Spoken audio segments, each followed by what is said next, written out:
स्वर्ग से ली छठी मैया उतरे गंगा जी के पार, उतरे गंगा जी के पार।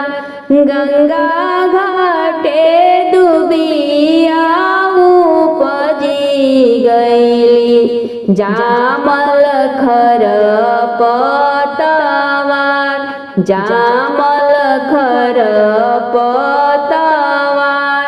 आइल कार्तिक महीनावा, कैसे होई छठी त्योहार, कैसे होई छठी त्योहार। केई घाट के दुबिया छिलवई है, केई दिहे तमुआ तनाय, केई दिहे तमुआ तनाय।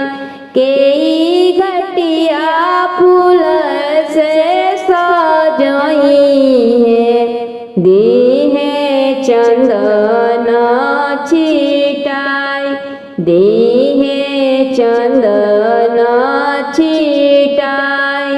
कवनी तिवाई दिहे दूधवे अरघिया, साझे भोरे छठी घाटे आय, साझे भोरे छठी घाटे आय।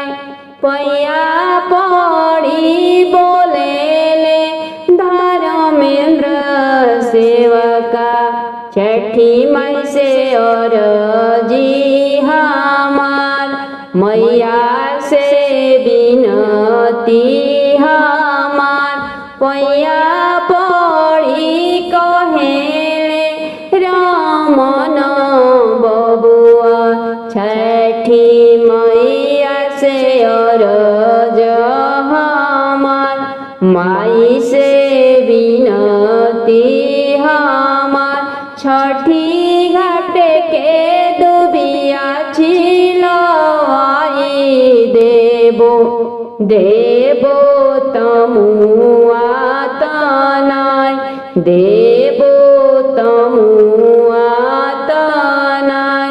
फूल से सजाई तोहर घटिया, देबो चनन छिटाय, देबो चंदन छिटाय।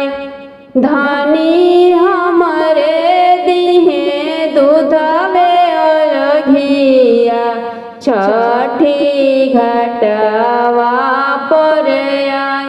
आमा हमरी दिहे दूधवे अरघिया, छठी घाटवा पर आय।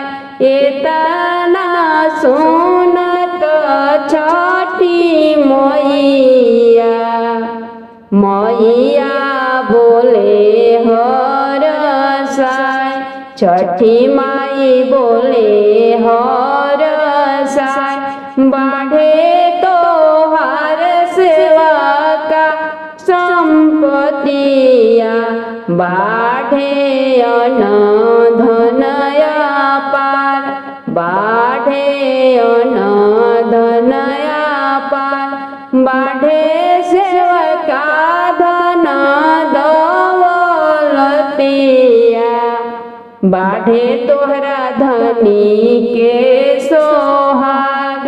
अमर रहे तोहार लालनावा, छठी मैया दिहली आशीर्वाद, छठी मैया दिहली आशीर्वाद। स्वर्ग से छठी मैया